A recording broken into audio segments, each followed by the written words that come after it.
पछतावा, दिल छू जाने वाली कहानी। सुंदरनगर नाम के एक गांव में महेश नाम का एक आदमी रहता था। महेश के दो बेटे थे। बड़े बेटे का नाम था राम और छोटे बेटे का नाम था श्याम। बस ये तीन लोग ही थे घर में रहने थे। महेश अपने दोनों बेटों से बहुत प्यार करता था। महेश पेशे से एक किसान था। राम अधिकतर समय अपने पिता के साथ ही रहता और उनका काम में हाथ बटाता। राम अपने पिता की हर बात मानता और उनकी सेवा करता। वहीं दूसरी तरफ श्याम अपना अधिकतर समय बाहर आवारा दोस्तों के साथ खेल कूद में ही बिता देता। श्याम अपने पिता की कोई बात नहीं मानता था। इस दोनों भाइयों के विचार और व्यवहार में काफ़ी फर्क था। समय बीतता गया, राम और श्याम जवान हो गए। जब श्याम घर का कोई काम ना करता तो पिताजी और राम दोनों मिलकर उसे समझाते कि अब तो अपनी जिम्मेदारियों को निभाना सीख। कब तक ऐसे ही अपने इन आवारा दोस्तों के साथ आवारा घूमता रहेगा। इस तरह रोज होता। एक दिन अचानक श्याम बाहर से आया और अपने पिता से ऊंची आवाज में बात करने लगा। बोलने लगा, मुझे अपना हिस्सा चाहिए। मैं आपके बनाए हुए कड़े नियम में नहीं रह सकता। मुझे यहाँ छोड़कर जाना है। तंग आ चुका हूँ रोज रोज की किचकिच से। जब देखो ना करो ना ये ना करो, रोज सुनाते रहते हो। इधर पिता ने श्याम को प्यार से देखा और समझाते हुए कहा, बेटा यह सब तुम्हारा ही तो है। आखिर यहाँ से अलग होकर कहाँ जाओगे, कैसे रहोगे? हम सब एक परिवार हैं, मिलजुल कर रहने में ही भलाई है। लेकिन श्याम पर अपने पिता की बातों का कोई असर नहीं हुआ तो बस एक दिन जिद पर अड़ गया। इतने में राम गुस्से में बोलता है, जाने दो पिताजी, जाने दो, दे दो इसका हिस्सा। ना जाने कैसे लोगों के साथ रहता है। एक दिन जब ठोकर खाएगा तो खुद ही समझ जाएगा और उल्टे पांव वापस आएगा। पिताजी ने श्याम को उसका हिस्सा दे दिया। श्याम अपना हिस्सा लेकर अब बहुत खुश था। श्याम अपना हिस्सा लेकर घर छोड़कर चला जाता है। जब श्याम को कोई रोकने टोकने वाला ना था, बस अब वो कुछ अपनी मर्जी से करता था। श्याम अपने उन्हीं दोस्तों के साथ मिलकर रहने लगा जिनके दोस्त बहुत अच्छे थे। श्याम शुरू से ही बुरी संगत में था। इसका नतीजा आज उसके साथ ऐसा हो रहा था। कुछ दिन तक सब ठीक चलता रहा, लेकिन एक दिन ऐसा आया जब श्याम के पास पैसे खत्म हो चुके थे। श्याम ने सोचा, क्यों ना अब अपने दोस्तों से पैसे लिए जाएं। आखिरकार हम सब साथ में रहते हैं और मैंने अपने दोस्तों की काफ़ी मदद भी की है।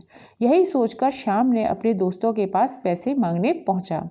श्याम के दोस्तों ने श्याम को पैसे देने से मना कर दिया और बहाने मारने लगे। वही दोस्त थे जो कल तक श्याम के पैसों पे मजे कर रहे थे। अब श्याम उन लोगों से पैसे को लेकर बहस हो जाती है।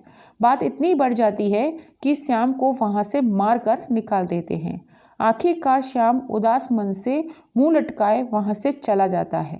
श्याम इस बात को बहुत देर से समझता है कि लोग मेरा इस्तेमाल कर रहे थे। अब जैसे ही पैसा खत्म हुआ तो लात मारकर मुझे घर से निकाल दिया। श्याम के पास खाने के लिए भी पैसे नहीं थे। 2-3 दिन श्याम भिखारियों की तरह इधर उधर भटकता रहा और कोई कुछ दे देता वो खा लेता। इस तरह रूखा सूखा खाकर कहीं कोने में सो जाता। अब तो श्याम अपने पिता की याद करके रोने लगा।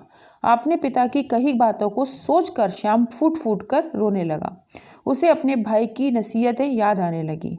खुद को श्याम कोसता हुआ कहता कि मैं कितना अज्ञानी था जो इन दोस्तों के बहकावे में आ गया और अपना घर छोड़ दिया। इन दोस्तों ने मेरे दिमाग में माया ऐसी बातें भर दी कि मैं खुद अच्छे और बुरे में फ़र्क करना भूल गया। बस अपनी अज्ञानता बस मैंने अपने पिता और भाई की बताई बातों को समझ नहीं पाया। श्याम कमज़ोर हो गया था। अब उसे अपने किए गए पछतावा हो रहा था। सोच रहा था कि काश मैं अपने पिता और भाई की बात मान लेता। मैं उन लोगों की बातों को समझ नहीं पाया। श्याम की आंखों से पछतावे के आंसू बाहर निकल रहे थे। अब श्याम अपने घर वापस जाने की सोच रहा था कि घर जाकर माफ़ी मांग लूँगा। किसी तरह फटे हाल में श्याम घर पहुँचता है। श्याम की हालत इतनी खराब थी कि उसके पिताजी और राम जैसे ही श्याम को देखते हैं पहचान नहीं पाते कि यह कौन घर में घुस आया है। जब दोनों श्याम के करीब जाते हैं तब पिताजी तुरंत श्याम को गले लगा लेते हैं। श्याम पछताते के आंसू लिए बिखर विलख के रोने लगता है और बोलता है, पिताजी मुझे माफ़ कर दो। इधर राम और पिता की आंखों में आंसू आ जाते हैं।